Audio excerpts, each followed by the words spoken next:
Excellence, Monsieur le Premier ministre, représentant de Son Excellence, Monsieur le Président de la République du Rwanda, Éminence, Excellence, chers frères et sœurs dans le Seigneur, au nom du Comité permanent du Symposium des conférences épiscopales d'Afrique et de Madagascar, SECAM, je suis profondément honoré et heureux de vous souhaiter la bienvenue à la cérémonie d'ouverture de la 20e Assemblée plénière de notre symposium. Ici, dans le pays aux 1000 collines, le Rwanda, une nation dont l'histoire de souffrance, de résilience et de réconciliation continue d'inspirer le monde entier.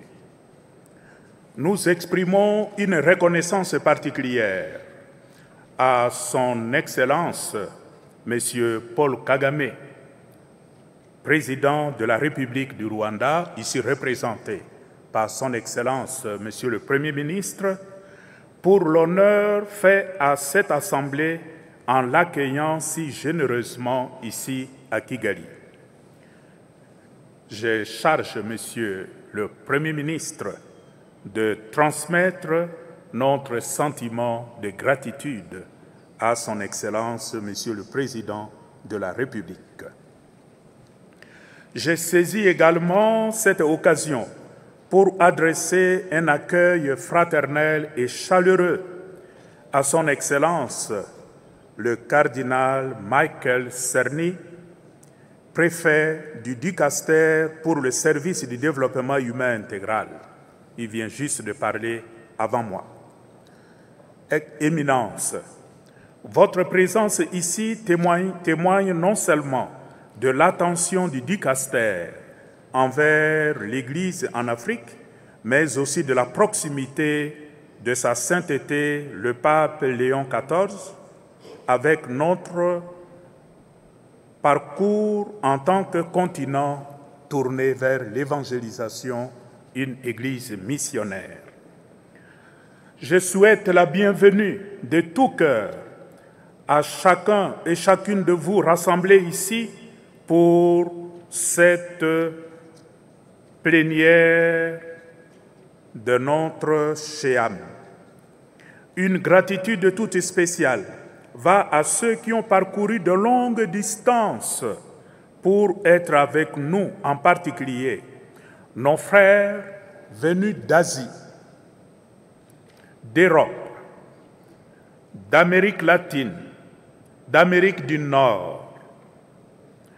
Votre présence manifeste avec force notre mission partagée et symbolise l'unité fraternelle de notre Église famille de Dieu en Afrique. Nous venons d'horizons culturels, linguistiques et historiques divers, mais nous sommes unis dans le Christ.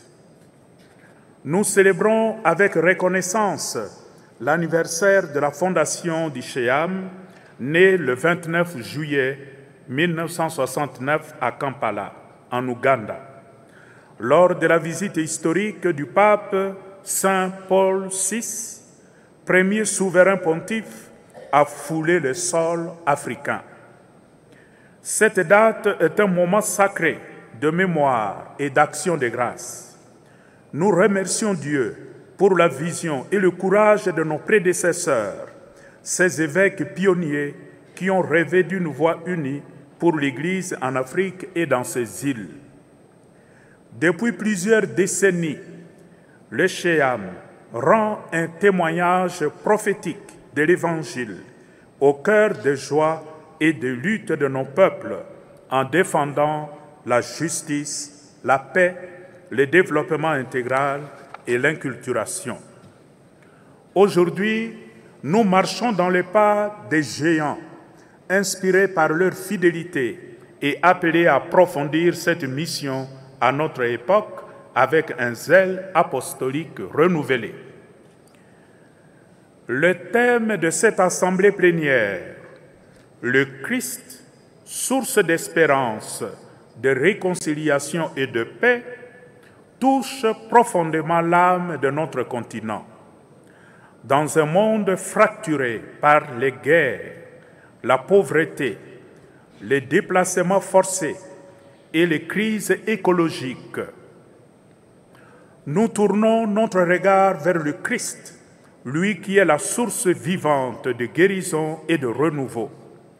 C'est lui qui marche avec l'Afrique dans ses blessures, qui réconcilie les cœurs divisés et offre l'espérance là où menace le désespoir. Comme disciples, nous sommes appelés à devenir des artisans de paix, des prophètes d'espérance et des instruments de réconciliation. Il ne s'agit pas seulement d'une conviction théologique, mais d'une urgence pastorale. L'Église en Afrique doit être signe et sacrement d'unité, de justice et de paix.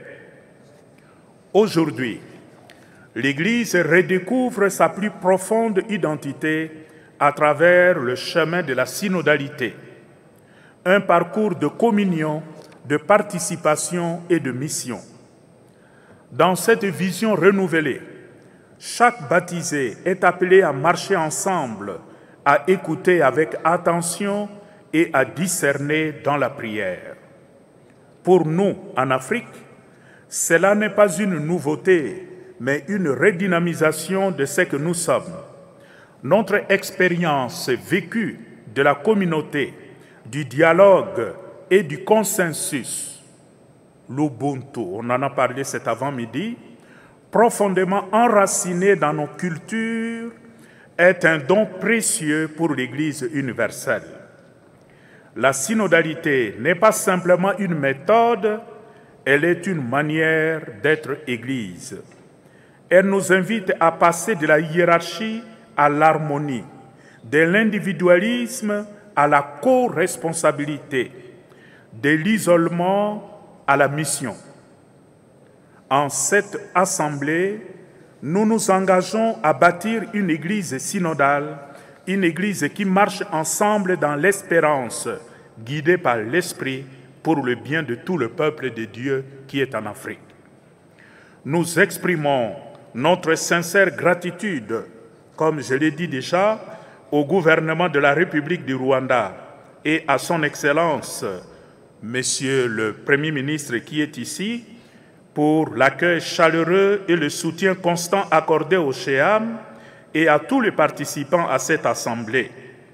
Nous remercions également l'Église du Rwanda, sous la conduite de son éminence Antoine Cardinal Kambanda, président de la conférence épiscopale du Rwanda, avec tous les évêques du Rwanda, pour leur générosité, pour leur accueil, surtout pour l'hospitalité généreuse et les préparatifs minutieux qui ont rendu possible notre rassemblement dans ce beau cadre.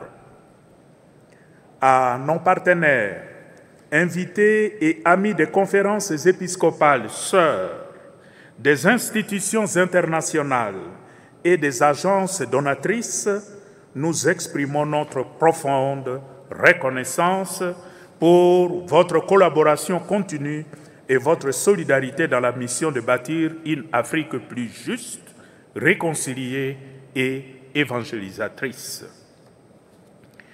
Tenir cette 20e assemblée plénière au Rwanda, dans cette sous-région de l'ASEAC, est profondément symbolique. Ce n'est pas un hasard. Le Rwanda, comme cette sous-région, est une terre marquée par une mémoire douloureuse.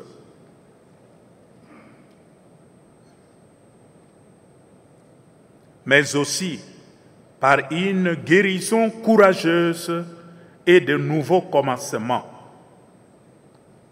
Le sang a beaucoup coulé dans cette sous-région, cette partie de l'Afrique. Et le sang continue à couler dans cette partie de notre continent.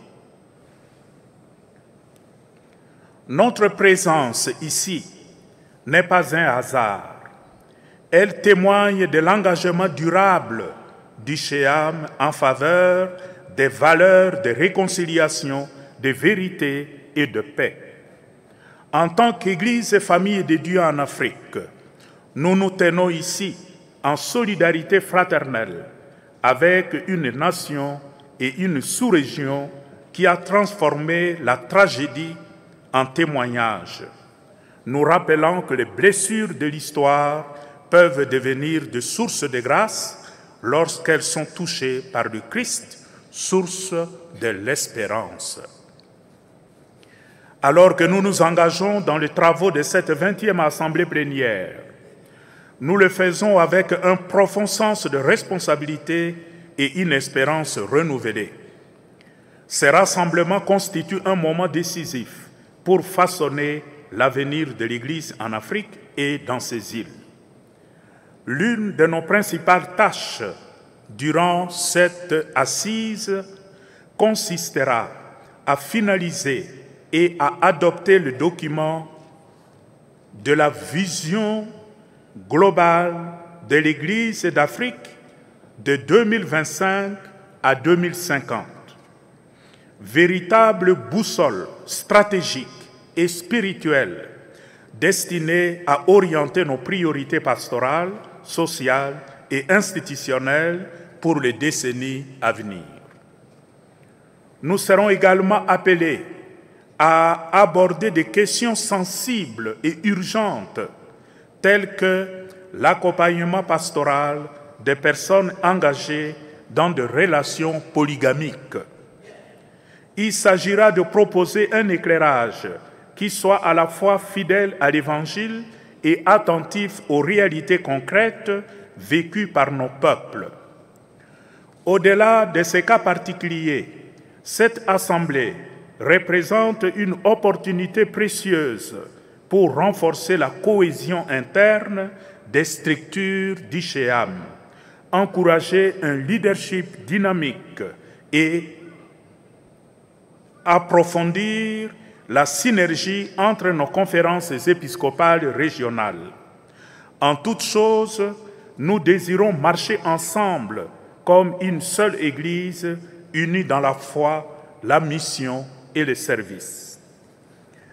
Alors que nous empruntons le chemin de cette assemblée majeure, invoquons la lumière et la sagesse de l'Esprit Saint, qu'il éclaire nos esprits, purifie nos intentions et fasse naître en nous un esprit de discernement, d'unité et de ferveur pastorale. Nous confions toutes nos réflexions, nos délibérations et décisions à l'intercession maternelle de Notre-Dame de Kibéo, Reine de la paix, qu'elle nous accompagne tout au long de cette assemblée et ravive dans nos cœurs l'espérance qui ne déçoit jamais. Marchons ensemble comme une seule famille de Dieu en Afrique, appelés à être témoins du Christ, artisans de réconciliation et prophètes d'espérance pour un monde assoiffé de lumière. Sur ce, je déclare solennellement ouverte la 20e Assemblée plénière du Symposium des conférences épiscopales d'Afrique et de Madagascar. Et je vous remercie.